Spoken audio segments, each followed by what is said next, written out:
પણ ભાઈ રાજકીય પરિપ્રેક્ષમાં સવાલ કરું તો આયરું આંદોલન આમ આદમી પાર્ટી દ્વારા આયોજિત હતું. આપનું શું માનવું છે કે સરકાર કે પોલીસનું વલણ વિરોધી રાજકીય પક્ષ સામે વધારે કડક છે? ના સાહેબ, મારી દ્રષ્ટિએ આ છે ને આંદોલન તમે જોયું હશે કે આમ આદમી પાર્ટીનું આંદોલન છે જ નહીં.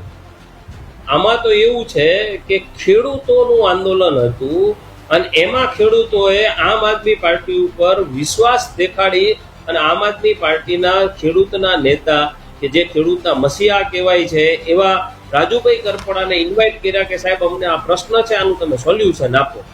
એટલે આ આંદોલન આખું છે એ ખેડૂત દ્વારા ઊભું કરવામાં આવેલું છે અને એમાંય કંઈ ખોટું નથી. અત્યારે તમે જુઓ કે ઘણા બધા એવા 10 ગામ એવા છે કે એમને એવું નક્કી કર્યું છે કે ભાઈ અમે અમારા ગામ પૂરતું શાકભાજી ઉગવશું અથવા તો ખેત પેદાશમાં અમારા ગામ પૂરતી જ કરશું. સાહેબ તમે વિચાર કરો, જો ખેડૂતો તમામ ગુજરાતના ખેડૂતોએ નક્કી કરી નાખ્યું ને તો તમારે ને મારા જે સિટીમાં રહે છે ને એમને ખાવાના ફાફા પડી જશે.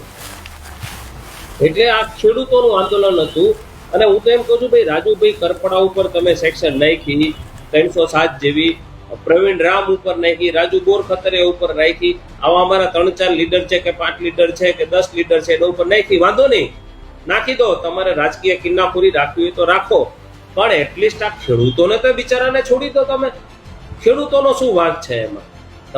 તમારે જો કોઈ દુશ્મની હોય, બરાબર, જો તમારે દુશ્મની રાજકીય કિન્નાખોરી રાખવી હોય તો તમે અમારા લીડર ઉપર રાખો. એ ખેડૂતો માટે ધોકા ખાવા તૈયાર છે, ખેડૂતો માટે જેલમાં જવા તૈયાર છે. પણ એટલીસ્ટ ખેડૂતો જે બિચારા જે છે જેલમાં, એમની તો દિવાળી ના બગાડો ભાઈ સાહેબ. એક તો એમને કડદાના ભાવ, ટેકાના ભાવ નથી મળતા, પછી વળી પાછા વેપારીઓ કડદો કરે, એના માટે અવાજ ઉઠાવે તો લાઠીઓ ખાવાની અને એ લાઠીઓ ખાઈને પાછું જેલમાં જવાનું. વિચાર તો કરો તમે, કેટલો તમે અત્યાચાર કરો છો.